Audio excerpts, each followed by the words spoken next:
Welcome to Rise Up in Business, the law podcast for small business owners.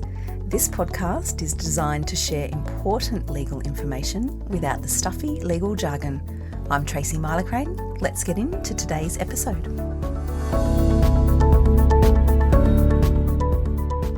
Hello everyone, and welcome back to the Rise Up in Business podcast. Thank you for joining me again for another episode.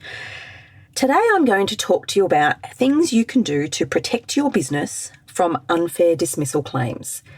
The truth is things go wrong in business. We know that. I talk a lot about that on the podcast. And when we have team members, so employees, casual, part-time or full-time, things don't always go according to plan.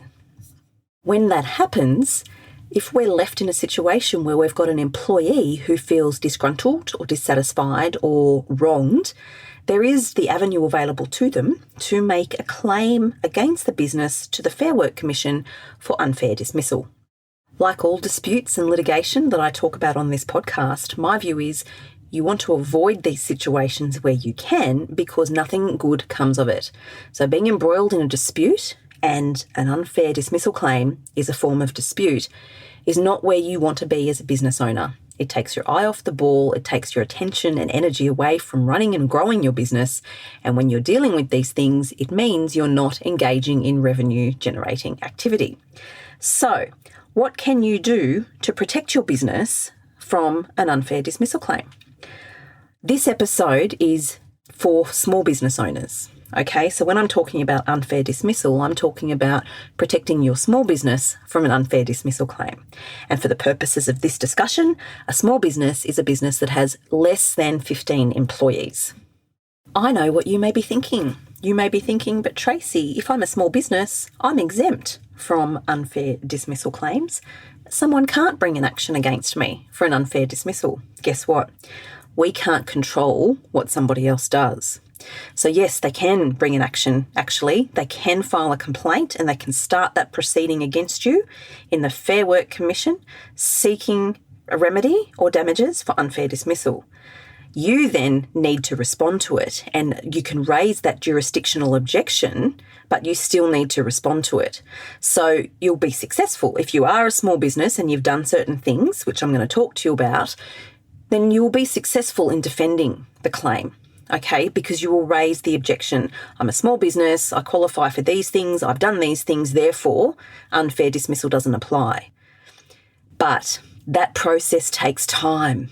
And this is what I say to clients. We want to avoid even being there, because whilst you're unlikely to have an award for damages made against you at the end of that process, it is still a very expensive and time-consuming process defending yourself in the first place. So this entire episode, which is consistent with the advice I give all of my clients, is designed to put you in a position where you can avoid having that disgruntled employee to start with, and you're removing the risk of it being embroiled or entangled in an unfair dismissal suit.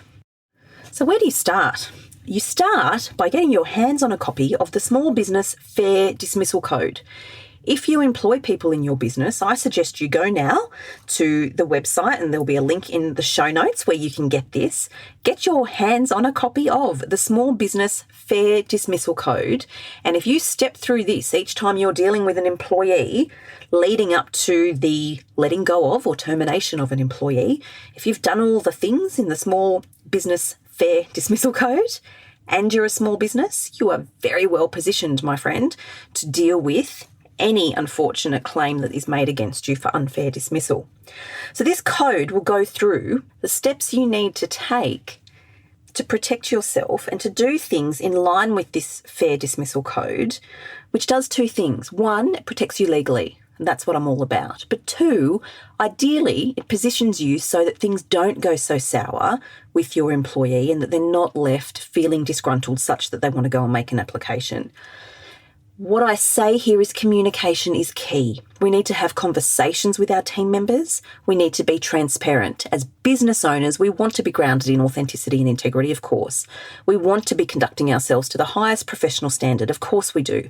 Part of that means having sometimes awkward conversations with our team members to raise issues with them so that they're aware. We should not undervalue or underestimate the power of good communication. There is a chance that if you do have open and honest communication and conversations with your team members, that you are positioning yourself to either resolve it so you can both move forward in the business together, or you've provided clarity for the team member so they can understand why it's not working, and then they're not disgruntled when they move on. Part of that communication is around explaining to the employee what the problem is, what the issue is, what's not working, what aren't they doing properly, what do they need to do better, and giving them an opportunity to talk to you about it and be heard. In my experience, it could be the case that there's misaligned expectations. It could be the case that the team member feels uncomfortable coming to ask a question or to ask for extra training or extra support. But if we can break down that barrier and maintain those open lines of communication, then you're positioning yourself to have long-term sustainable positive relationships with your team members. And then if it just genuinely, organically isn't a good fit and it isn't working out, then you can part ways on amicable terms, which is the ultimate objective when you're letting somebody go. You need to give the employee the benefit of understanding what your issues and concerns are. And if you've reached a point in the communication such that this is no longer the first time you've talked about it, the employee needs to understand that his or her job is at risk here. Okay, so that things aren't working, issues continue to arise, this is no longer sustainable for your business, and if this isn't resolved in a manner that's satisfactory for your business, that they may be let go. And that is really important for two reasons. One, it's important under the Fair Dismissal Code, but it's also important for the relationship between employer and employee. And the employee, we don't want to take them by surprise if we're going to terminate somebody's employment. From a dispute resolution process, that seems to be the highest risk scenario where somebody's taken by surprise, they feel blindsided, they react, and that's where the bulk of the unfair dismissal claims that I see come from, when that employee feels disgruntled because they were taken by surprise. What I see on the other side is that when employees are engaged with, when they're communicated with, when they don't feel blindsided, it's more possible and more likely that the separation or the parting of ways is amicable and they go their separate ways and they move on. That's what we want to achieve as business owners, so that one, we're conducting ourselves professionally, and two, we're not slammed with an unfair dismissal claim. When I said at the beginning of this episode that we can't control the conduct of another party, I meant it. And so that means that even if you've done all of the right things under the Fair Dismissal Code, you've engaged, you've communicated, you've done all of that, you terminate with cause, you terminate effectively, the employee still might lodge an application for unfair dismissal against your business. Now, if that happens, we can't control that. You can't control that. But what you have done by stepping through the process outlined in the Fair Dismissal Code, what you've done there is position your business to be in the best possible place to respond to and defend any claim for unfair dismissal. So like I said, whilst we can't control what somebody does, we can position ourselves to be in the best possible position to defend it. Ideally, if we do step through the process that I've outlined, if we do have that open and transparent communication, then we are significantly reducing the chances of ending up in a position where we're being served with an unfair dismissal claim. That's what we want to achieve here. When you're thinking about engaging with your employee to have discussions about his or her performance or issues that you need to raise, it is important that you have a framework set out in your employment agreement with your employee that you can use to refer to in those conversations. Written agreements are imperative. I talk about that all the time. There is no substitute for them. You must have written agreements with your team members. And in your tailored employment agreement for your team member, you will have a list of duties or roles and responsibilities that apply to each role. That then is the framework you can use when you're having those conversations. The expectations need to be clearly outlined so that the employee knows what they're expected to do. And it's then much easier, in my experience, to start having those conversations because you can point to what it is that's required and that's not being met or not being delivered by the employee. So it's a useful tool to have in place. Of course, if you don't have an employment agreement in place, you should. But if you don't, then it can be a little more tricky to start having these conversations because you really are exposing your business to the risk of misaligned expectations. There's no written document. The employee has no reference as to what is expected. And so when you come in to have this conversation with your employee to say, these are the issues we're having and this is where you're not performing, you'll run the risk now of the employer saying, but I didn't realise that was expected. I didn't know. We want to reduce that. So I say a lot in relation to your legal documents. They're a very useful tool for legal compliance and professionalism, but also to ensure expectations are being managed. So whether that's expectations with your clients in the context of your business legals, or in this case, the expectations with your team members. So it's a really important document to start your employer-employee relationship with that properly drafted employment agreement for you, so that if you do need to start having communication and conversation around things that aren't working out right or areas that need to be improved, you've got that as a tool. From there, your second tool is going to be a copy of the Small Business Fair Dismissal Code. And if you step through that and you do it properly, you have then positioned your business to be in the best possible position it can be to protect your business from an unfair dismissal claim.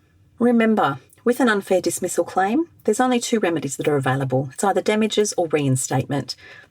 Damages like for pain and suffering don't apply here. So there's very clear boundaries in the Fair Work Commission around how damages are calculated. So if you do find yourself in a position where you are subject to damages payable for unfair dismissal, then there are very firm boundaries and guidelines as to what constitutes those damages. I won't go into that for this episode, but just know that it's there.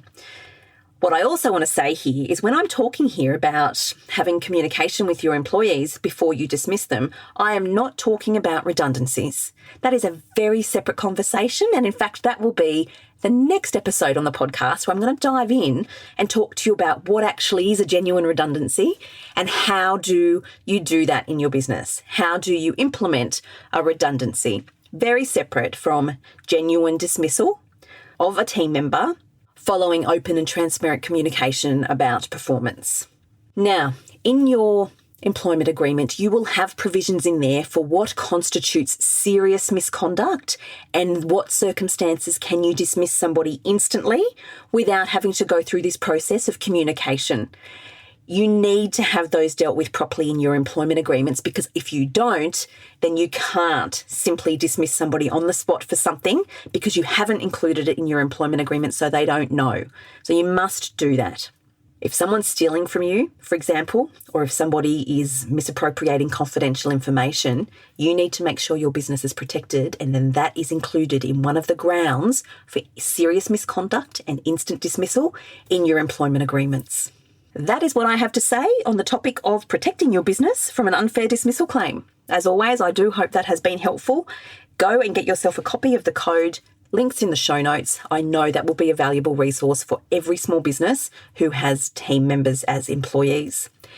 If you have enjoyed this episode, if you have found this episode to be of value, I would very much love it if you would leave a review on Apple Podcasts. I'm focusing very much on getting this podcast into the ears of as many small business owners as I possibly can, and I would be ever so grateful if you would take a moment to leave a review. That is how we can land in the ears of even more small business owners to share our value. Thank you for joining me. As always, can't wait to catch you in the next episode.